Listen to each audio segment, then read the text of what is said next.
Bismillahirrahmanirrahim. Bismillahirrahmanirrahim. Assalamualaikum warahmatullahi wabarakatuh. Baiklah, rekan-rekan mahasiswa peserta mata kuliah Rekayasa Perangkat Lunak Teknik Informatika. Selamat bertemu kembali di minggu ke-8, materi ke-8. Kita akan membahas mengenai UI Modeling NPM Concept. UI Modeling adalah rancangan user interface, sementara PM Concept adalah Project Management Concept. Berarti dalam bahasa Indonesianya adalah konsep manajemen proyek. Oke, sebelumnya saya ucapkan selamat menunaikan ibadah puasa buat teman-teman sekalian, dan saya harapkan rekan-rekan sekalian tetap sehat dalam kondisi pandemi yang terjadi saat ini. Kita mulai. Slide pertama. Seperti biasa, saya akan mereview materi yang telah kita pelajari sebelumnya, untuk memperlihatkan kesinambungan antara setiap materi yang saya ajarkan. Yang pertama, kemarin saat minggu sebelum UTS, kita mempelajari sistem modeling prospektif.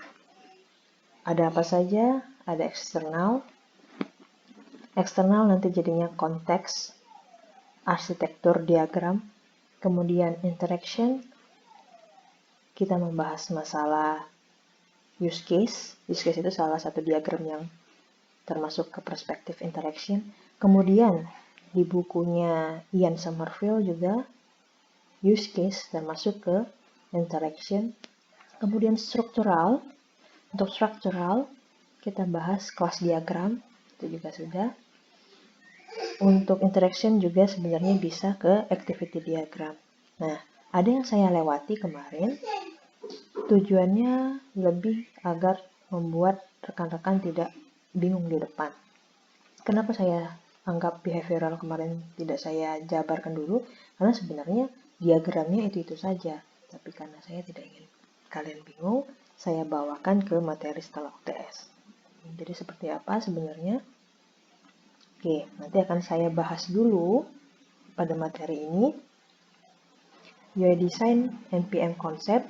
Materi pertama saya akan jelaskan dulu terkait konteks and behavioral model. Saya review kembali, dan apa yang belum saya sampaikan sebelumnya akan saya sampaikan sekarang. Kemudian kita akan bahas sedikit mengenai learn and match kalian, bagaimana progresnya, bagaimana harapan yang akan datang. Kemudian kita masuk ke materi hari ini, yaitu perancangan user interface dan konsep project management. Oke, ini another context model. Saya ingin memberitahu kepada rekan-rekan sekalian bahwa di dunia ini, secara garis besar, praktik di dunia IT bukan hanya diagram yang telah teman-teman kuasai kemarin. Teman-teman telah mempelajari Unified Modeling Language UML. Ada use case, class diagram, activity diagram, dan teman-temannya. Nah, ketika kita berbicara mengenai perspektif konteks, itu sangat erat dengan adanya satu lagi yang disebut dengan konteks diagram. Nah, itu barangnya seperti apa? Nanti teman-teman akan tahu ada yang namanya data flow diagram. Ya, data flow diagram itu ada levelnya. Level yang terendah itu adalah level 0. Nah, level 0 ini disebut dengan konteks diagram. Intinya apa? Sama seperti kemarin teman-teman buat arsitektur diagram, tapi dia punya notasi diagram sendiri. Teman-teman kemarin bikinnya arsitektur diagram cuma kotak-kotak biasa kan? Apa keterhubungan antara sistem ini dengan sistem yang lainnya gitu. Nah, tapi kalau konteks diagram yang berdasarkan data flow diagram ini, dia ada notasi lain. Lihat notasinya, ada partisipan namanya, atau entitas. ada juga prosesnya. Disebut level 0, berarti level yang terendah, dia menunjukkan keseluruhan dari sistem. Jadi sistemnya satu saja, prosesnya hanya satu, yaitu food ordering system. Misalnya ini contoh ya. Partisipannya siapa saja? Partisipan dalam tanda kutip bisa juga kita bilang aktor. Kemarin kita sudah leluasa, partisipan itu kita panggil aktor. Tapi kalau di data flow diagram dia nyebutnya partisipan. Nah, jadi kelihatan nih, dari data flow diagram ini dia memperlihatkan siapa saja partisipannya dan ini sebenarnya prosesnya apa, sistem apa. Sebenarnya ini kalau kalian lihat di UML kemarin sangat menggantikan yang namanya use case, betul tidak? Ya, makanya saya tidak menggabungkan diagram ini kemarin ke materi kalian, karena nanti kalian bingung. Jadi ini sudut pandang yang lain mengenai diagram yang dapat membantu proses analisis model di rekayasa perangkat lunak. Ada yang namanya data flow diagram. Terjemahnya apa? Diagram alir data. Ya, kalau kalian mau terjemahin ke bahasa Indonesia. Oke, itu level 0-nya. Bagaimana dengan level yang selanjutnya? Oke, kelihatan prosesnya. Jadi ada DFD level 1. Itu berarti detail dari DFD level 0. Kita lihat di sini dari sistem yang sederhana tadi, cuma digambarkan food ordering system. Ini level 0. Dibikinkan level 1-nya. Level 1-nya dikasih nomor 1, 2, 3 gitu kan. Pernomorannya seperti itu. Jadi kalau misalnya level 2 ada 1.1, 1.1.2 gitu misalnya. Itu berarti level 1. 2, 2.1 itu level 1. 3.1. Berarti ada 1 setelah titik gitu. Itu notasinya. Ini hanya sebatas pengetahuan kepada rekan-rekan sekalian. Oke, kemudian kita lihat simbol-simbolnya. Yang seperti saya sebutkan tadi ada simbol partisipan. Itu kotak. Ya. Persegi panjang seperti ini. Ada customer, ada kitchen, ada manager, ada supplier. Kemudian ada proses. Proses itu diberi sedikit lingkaran di akhir dari persegi panjangnya. Itu proses. Oke. Ini proses 1, ini proses 2, ini proses 3. Kemudian data flow. Data flow ini adalah tanda panahnya. Jadi dilihat dari sini, kita lihat order itu mengalir dari proses order food, mengalir masuk ke ini yang terakhir, data store. Database-nya, disebutnya data store, masuk ke order. Oke, jadi kira-kira seperti ini. Another diagram yang bisa menambah khazanah ilmu pengetahuan teman-teman bahwa ada diagram-diagram lainnya selain yang teman-teman sudah kuasai kemarin. Oke, dan ini ada aturannya untuk membuat data flow diagram. Tidak boleh satu data store langsung mengarah ke satu data store yang lain. Tidak boleh seperti itu. Jadi data store ini harus melewati proses dulu, baru dia bisa masuk ke data store. Ya, perhatikan di sini. Dan manager tidak boleh langsung atau partisipan tidak boleh langsung ke data store. Harus melalui proses dulu.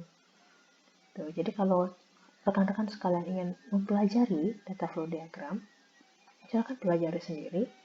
Karena saya merasa ini sebenarnya ya kalau saya kemarin di dunia kerja tidak terlalu menggunakan diagram ini, malah yang kepake yang UML. Kalau misalnya teman-teman bekerja nanti ternyata perusahaannya pakai DFD ataupun yang lain, IRD misalnya, IRD untuk database-nya, silakan pelajari sendiri. Oke, selanjutnya, nah kita akan membahas sedikit mengenai behavioral model. Behavioral model itu apa lagi? Kemarin saya lewatkan, tapi sebenarnya sequence diagram yang telah kita pelajari itu termasuk behavioral model. Ya, Summerfield dan Pressman itu dua buku yang kita anut sama-sama mengkategorikan sequence diagram itu sebagai behavioral model. Kemudian Satu lagi contoh saya berikan misalnya state diagram, diagram status.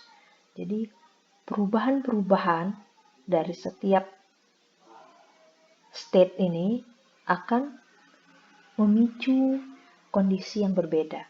Misalnya ini, state-nya dia waiting. Kalau triggernya full power, set power sama dengan 600. Tapi kalau misalnya half power, set jadi 300. Nah, ini termasuk ke behavioral model. Jadi sistem akan bergerak sesuai dengan behavior dari trigger yang memicunya. Jadi sekilas itu yang ingin saya beritahukan. Ada yang namanya konteks diagram yang tadi, dan ada yang namanya behavioral model juga. Yang kemarin saya skip, tapi sebenarnya kalian juga telah mempelajari itu. Jadi jangan kita tukar. Di kemarin ini masuk ke interaction diagram, berarti dia termasuk ke dua. Ada interaction, juga ada behavioral. Gitu. Kalau ada pertanyaan, silakan dicatat dan nanti ditanyakan di forum diskusi. Oke, sekarang kita masuk ke progress review dari kegiatan link and match yang telah kalian akan lakukan kembali ya. Kemarin sempat istirahat karena minggu tenang UTS. Oke, saya lanjutkan lagi bahwa sekarang dari 3 mata kuliah yang menjadi aktor di link and match kalian, RPL, IMK, dan saatnya peran web lanjut akan lebih besar. Di IMK, di RPL, kalian sudah diajarkan proses bagaimana interaksinya dengan tim, kinerja link and match kalian, organisasi antar anggota kelompok seperti apa di RPL, kemudian di IMK kalian diminta mendesain user interface ataupun tugas-tugas lainnya untuk melakukan user research dan lain-lain. Di RPL juga kalian diminta untuk berkomunikasi dengan product owner. Nah, mulai nih tahapannya. Seperti tahapan dalam RPL juga, ingat communication, planning, design, dan implementation. Kalian masuk ke fase implementation. Jadi persiapkan skill coding kalian, tapi akan tetap dipantau nih koordinasi kalian antar tim. Kita lihat nanti ada beberapa kelompok yang brilian hasilnya, bagus sekali. Tapi ada juga kelompok yang sepertinya butuh bantuan nih. Strategi apa nanti yang akan dipilih itu berdasarkan hasil nanti kalian melakukan retrospektif ya siang ini dengan Scrum Master. Apa sih solusi untuk rekan-rekan kalian yang pencapaian proyeknya belum bagus? Saya harap itu nanti apakah nanti akan ada merger antar tim ataukah ada pertukaran silang antar tim. Tapi saya pribadi lebih memilih ada merger. Ya seperti perusahaan-perusahaan yang ketika dia melihat ada perusahaan yang sebenarnya itu menguntungkan, tapi orang-orang atau SDM-nya tidak bisa menjalankan dengan baik, perusahaan yang baik itu bisa merger dan ambil produk dari perusahaan itu. Walaupun nanti LNS kalian seperti itu, saya harap kalian tetap bisa menjalankan dengan baik, bertahan, dan menunjukkan bahwa link and match ini benar-benar representasi dari dunia kerja. Contohnya sekarang saja orang-orang mempraktekkan work from home, kalian pun juga link and match-nya dari rumah masing-masing. Jadi sebenarnya akan banyak sekali manfaat kalau kalian benar-benar fokus dalam mengerjakan project link and match ini. Tapi ya itu tadi, memang harus dibenahi dulu mana tim yang performanya baik dan performa tim yang bisa ditingkatkan. Dan itu akan selalu di-review oleh tim link and match dan prodi juga sebagai monitor. Oke, untuk kelompok sudah, tugas berarti nanti akan lebih banyak dari web lanjut ya. Mulai siap-siap skill coding kalian, kemudian produk. Nah, produk ini tadi terkait dengan kelompok. Kalau misalnya merger, bisa jadi nanti kalian ketiban tambahan produk dari perusahaan lain ya, dari tim lain. Dan tentunya tim lain itu juga harus menceritakan apa dasar dari produk tersebut sehingga nanti bisa diciptakan dengan baik. Tentunya penilaian pun akan berbeda. Untuk tim dengan produk yang ditambah atau dengan perusahaan yang menolak tambahan produk itu beda penilaian tentu saja. Oke, demikian untuk link and mesh. Semoga nanti siang dapat solusinya setelah kalian komunikasikan dengan Scrum Master kalian masing-masing. Nah, kita lanjut ke materi. Kita masuk ke UI design. Dan saya yakin kalian sudah dapat banyak sekali di materi IMK. Saya hanya menyampaikan sekilas review saja, dan tugas pun saya yakin sudah dikerjakan nantinya di mata kuliah IMK.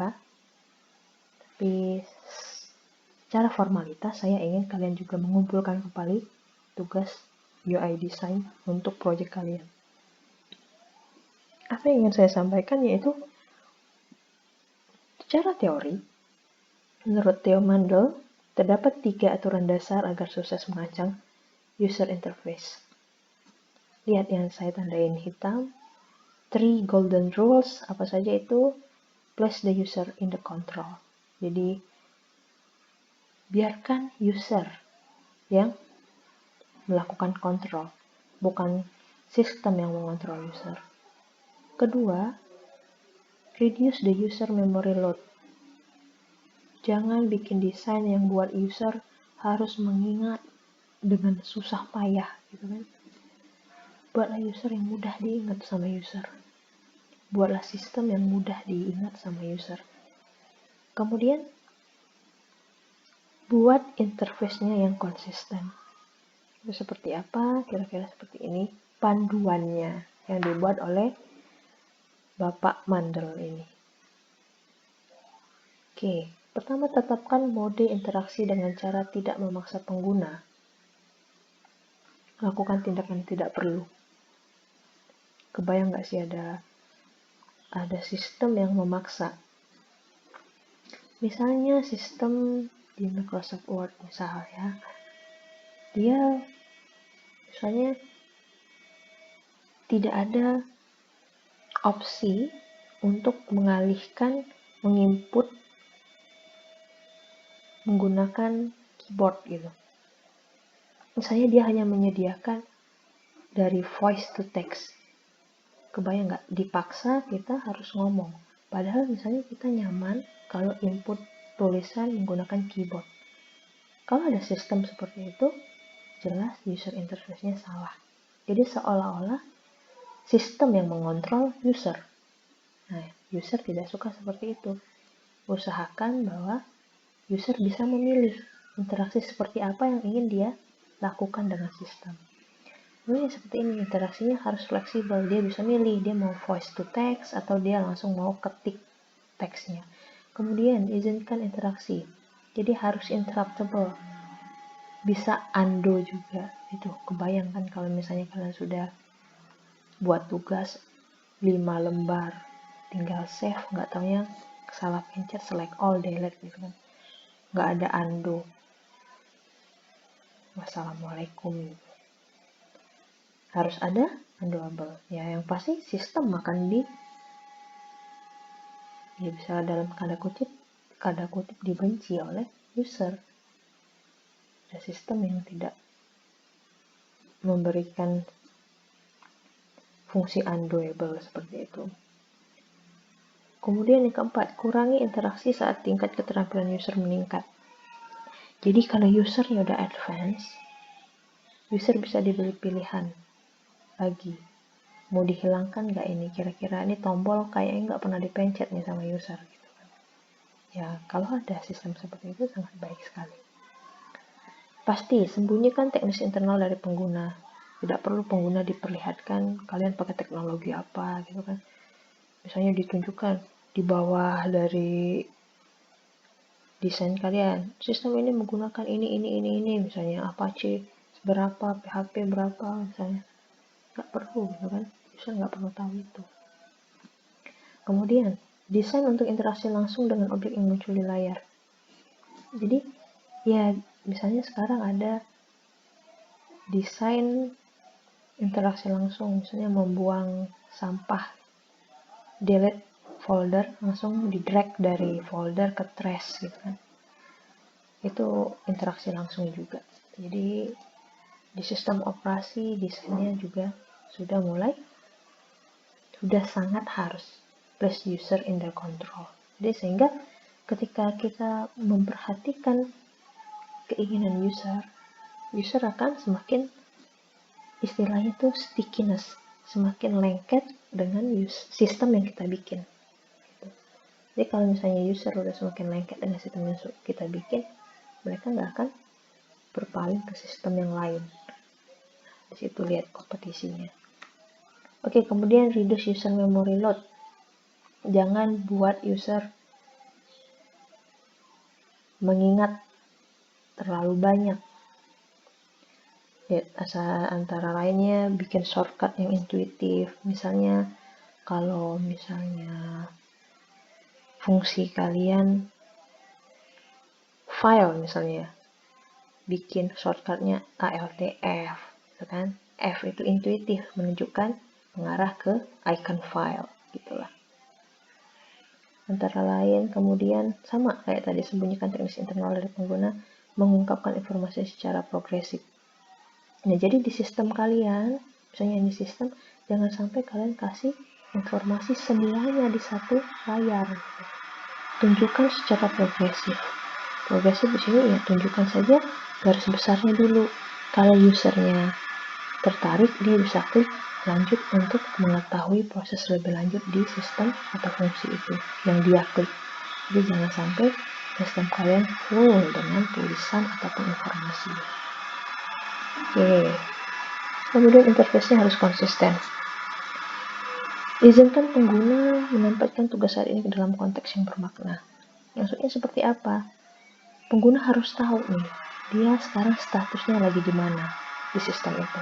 Misalnya ada proses pembayaran, dia harus tahu dia ini sekarang lagi proses apa, konfirmasi kah, ada state-nya. Jadi user itu tidak mau di PHP-in gitu kan. Dia harus tahu state-nya seperti apa. Oh, sekarang lagi proses mau bayar nih, siap-siap, nggak boleh langsung klik, harus baca hati-hati gitu. Kemudian pertahankan konsentrasi bisnis dengan produk. Seperti apa nanti kita lihat contohnya. Yang ketiga yang menarik, jika model interaktif masa lalu telah terbentuk pada pengguna, misalnya nih, ada sistem-sistem yang lalu sudah ada untuk nge-save, misalnya itu Ctrl S. Di sistem kalian jangan bikin yang aneh-aneh, gitu kan? Ctrl K misalnya, jangan seperti itu. Kalau misalnya user sudah terbentuk, gunakan model tersebut, jangan diubah. Jadi Ctrl S saja, user sudah familiar dengan itu desain. Oke, sekarang kita lihat contohnya. Oke, kita lihat contoh ini yang maksud saya, user harus tahu statusnya seperti apa nih. Dia sekarang lagi di mana? Oh, nanti akan ada sampai verification misalnya. Kelihatan prosesnya seperti apa. Ya tidak usah harus kayak gini juga, tapi paling enggak ada istilahnya itu breadcrumbs ya. Breadcrumbs untuk memperlihatkan status user itu sekarang ada di mana. Kemudian ini juga saya memperlihatkan kondisinya. Lihat nih, warnanya abu-abu kan. Di desain warnanya abu-abu. Ini berarti belum dipilih. Beda dengan inputan yang telah masuk. Inputan yang telah masuk itu warnanya hitam. Yang desain yang belum masuk itu warnanya abu-abu, gitu kan? Pay attention to detail. Jadi desain itu harus detail. Karena user ketika pakai kedetailan seseorang dalam merancang suatu interface itu akan terasa dengan usernya ketika pakai. Oke, selanjutnya ini ketika produk dia perlihatkan dan harus konsisten tombol-tombol antara yang ada di produk, identity, payment, dan verification ini harus konsisten. Kira-kira seperti itu. Dan Sekali lagi saya minta kalian mengumpulkan tugas kalian, pasti setelah ada, saya yakin pasti setelah ada semacam wireframe ataupun mockup yang kalian buat untuk proyek ring and match kalian masing-masing. Kalau belum ada, ya buat gitu ya, seperti apa. Tapi pasti perangkatnya kalian sudah siap di mata kuliah IMK kemarin. Oke, sekarang kita masuk ke PM konsep. Jadi kenapa kalian harus belajar konsep manajemen proyek? Kenapa kalian harus belajar konsep manajemen proyek? Karena nanti ini ketika kalian menjalani proyek, ketika kalian keluar nanti, kalian akan melihat bahwa untuk menjalani suatu proyek itu ada hal-hal yang harus diperhatikan, ya kan? Apa saja itu? Ini akan kita pelajari mengenai konsep manajemen proyek sedikit saja. Dan saya hanya pilih yang penting-penting saja untuk kalian.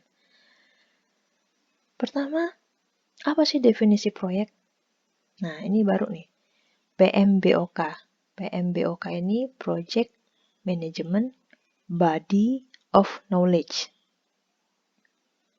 Merupakan buku yang dibuat oleh PMI, Project Management Institute.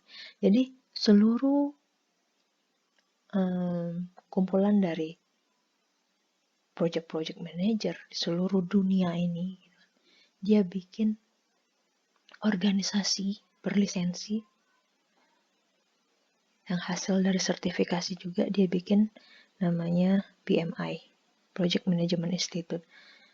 Jadi orang-orang yang ingin tersertifikasi dalam manajemen project, mengikuti project sesuatu, project apapun ya, bukan hanya project IT. Dari mulai project bikin bangunan, project mengerjakan kegiatan, SEA Games misalnya, Asian Games, itu ada project management di dalamnya. Nah, itu tergabung dalam suatu organisasi yang namanya PMI. Dan mereka buat standarnya itu namanya PMBOK. Project Management Body of Knowledge. Dia menjelaskan, project itu apa sih? Ini artinya kira-kira seperti ini. A project is a temporary endeavor, upaya sementara, yang dilakukan untuk menciptakan produk, layanan, atau hasil yang unik. Jadi lihat kata kuncinya. Project itu adalah upaya sementara. Jadi kegiatan sementara. Jadi tidak ada never ending project, itu sebenarnya tidak ada. Ya, project itu harus ada awal dan harus ada akhir. Oke. Nah, ini jadi apa saja yang bisa diciptakan oleh project? Ada produk, ada service, ada improvement of existing product, ada result. Nah, coba kalian pikirkan. Yang kalian kerjakan di link and match itu masuk kemana? Poin 1, 2, 3, atau 4? A product that can be either a component of another item, atau enhancement of an item, atau an item in itself. Kalau saya sih pilih poin ke-1. Jadi kalian itu, project yang kalian kerjakan di link and match itu lebih ke an enhancement of an item, gitu ya. Oke. Jadi kalian udah lihat jadi golongan yang mana project kalian itu. Kemudian kita lihat project, ada istilahnya program, ada istilahnya portofolio. Ini yang dijelaskan di PMBOK. Jadi bagaimana keterkaitan antara ketiganya. Saya akan jelaskan secara gamblang saja.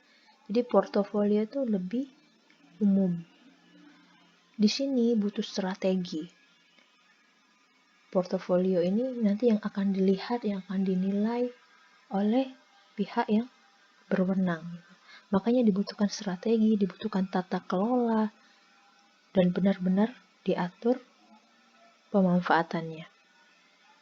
Oke, nanti di dalam portofolio itu akan diintegrasikan dengan beberapa program. Dalam program diintegrasikan dalam beberapa project ataupun subprogram. Oke, simpelnya seperti itu, dan akan saya bantu lagi dengan contoh sebagai berikut. Jadi project itu bagian dari program. Banyak project bisa jadi termasuk dalam suatu program. Banyak program masuk dalam suatu portofolio. Contohnya, ini saya kasih contoh di pekerjaan saya yang lalu, misalnya di suatu bank XYZ. Dia ada portofolio besar untuk bank tersebut ya. Untuk bank tersebut dia ada portofolio besar, yaitu di bidang kesehatan. Kemudian masuk ke programnya. Programnya kerjasama dengan BPJS Kesehatan. Membantu pemerintah kerjasama dengan bidang BPJS Kesehatan. Kerjasamanya masuk lagi ke suatu project lagi, misalnya projectnya di divisi IT, dia melakukan project payment iuran BPJS-nya misalnya via ATM. Ada lagi payment via teller. Ada lagi project via mobile banking misalnya. Dan itu tiap project. Kebayang? Jadi bisa jadi nanti itu di divisi IT projectnya. Ada lagi di bank itu dia kerjasama dengan BPJS Kesehatan tapi bukan bentuk dengan IT. Bisa jadi dia langsung membiayai atau mengucurkan dananya ke BPJS Kesehatan. Itu project yang lain gitu. Tapi itu masuk dalam program kerjasama dengan BPJS Kesehatan. Dan portofolionya di bidang kesehatan. Kebayang? Bisa nggak portofolio di bidang pertanian, Bu? Bisa. Ada lagi nanti bidang portofolio di bidang pertanian, ada lagi programnya, ada lagi projectnya. Dan yang dilihat nanti oleh pihak yang berwenang, oh portofoliomu seperti apa? Ini bidang kesehatan. Tapi yang mengerjakan nanti project manajemennya, ada berapa? Misalnya project manager untuk payment via ATM itu beda. Project manager untuk teller itu beda juga. Untuk mobile beda juga. Project manager. Ini ada program manager untuk program ya. Untuk mengelola portofolio ada namanya portfolio manager. Lebih tinggi. Tingkatannya seperti itu. Oke, semoga bisa dimengerti. Lanjutnya kita bahas lagi, apa sih proses dari project management?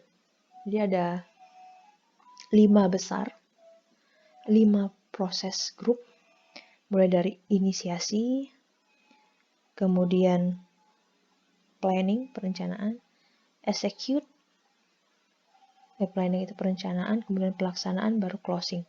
Dari awal ke akhir dibutuhkan yang namanya monitoring dan controlling. Oke, jadi diingat-ingat ini ada 5 proses grup. Apakah untuk IT saja? Saya tekankan enggak. Ini untuk seluruh kegiatan project. Mau project bangun jalan, project kegiatan kemanusiaan, dan lain-lain. Jadi dia didesain secara umum. Oke, kemudian manajemen spektrum, ingat 4P. Jadi di manajemen suatu project itu dia butuh people, proses, product, dan project. People-nya siapa saja? Kita lihat nih, di siklus dan organisasi project ada macam-macam project. People, ada sponsor yang membiayai, ada project team, mulai dari project management, project manager, operation management, functional manager. Ini organisasi yang ada di project management. Kemudian dia akan prosesnya apa? Kan kita lihat 4P tadi salah satunya proses. Ketika mereka saling berhubungan, itu nanti akan ada proses antara project dengan customer seperti apa. Itu semuanya dilihat di project life cycle and organization. Oke, paling nggak kalian tahu ya. Karena informasi ini menurut saya sangat berguna ketika nanti kalian dilepas di dunia kerja. Nah ini nih yang paling menarik nih. Saya yakin teman-teman sangat menyukai analisis. Karena dari hasil UTS kalian kemarin, saya sangat suka membaca hasil analisis kalian. Jadi di sini kita lihat grafik biaya dan sumber daya manusia yang dibutuhkan selama siklus proyek. Lihat ya, selama waktu bertambah, lihat biaya dan staffing level semakin atas semakin tinggi, berarti ketika awal-awal mula tidak butuh biaya terlalu banyak. Mulai kick off, udah mulai nambah tuh orangnya, udah mulai nambah biayanya. Ketika pelaksanaan tuh akan semakin banyak. Nah, sama seperti proyek kalian nih sekarang ya. Kalian akan mulai masuk masa implementasi. Siapa tahu kalian butuh orang luar, bisa jadi tim lain yang mungkin nanti akan di merger ataupun apapun nanti solusi yang akan disetujui. Akan bertambah SDM-nya. Kalau biaya mungkin belum terlalu kelihatan, karena saya nggak tahu seperti apa realnya di kalian. Tapi yang pasti untuk kuota itu perlu biaya ketika kalian melakukan study from home seperti sekarang. Kemudian lihat, ketika closing the project itu akan semakin menurun. Kebutuhan akan uang, biaya, dan kebutuhan akan SDM-nya. Nah, kira-kira seperti itu materi kita hari ini. Kalau ada pertanyaan, silakan lempar ke forum diskusi. Jangan lupa absensi. Tugas tadi yang telah saya sebutkan beberapa kali, submit desain antarmuka dari proyek LMS kalian. Fungsi-fungsinya, saya mau lihat seperti apa desain kalian. Kita akhiri. Subhanakallahumma wa bihamdika asyhadu an la ilaha illa anta astaghfiruka wa atubu ilaik. Tetap jaga kesehatan. Billahi taufiq wa hidayah. Wassalamualaikum warahmatullahi wabarakatuh.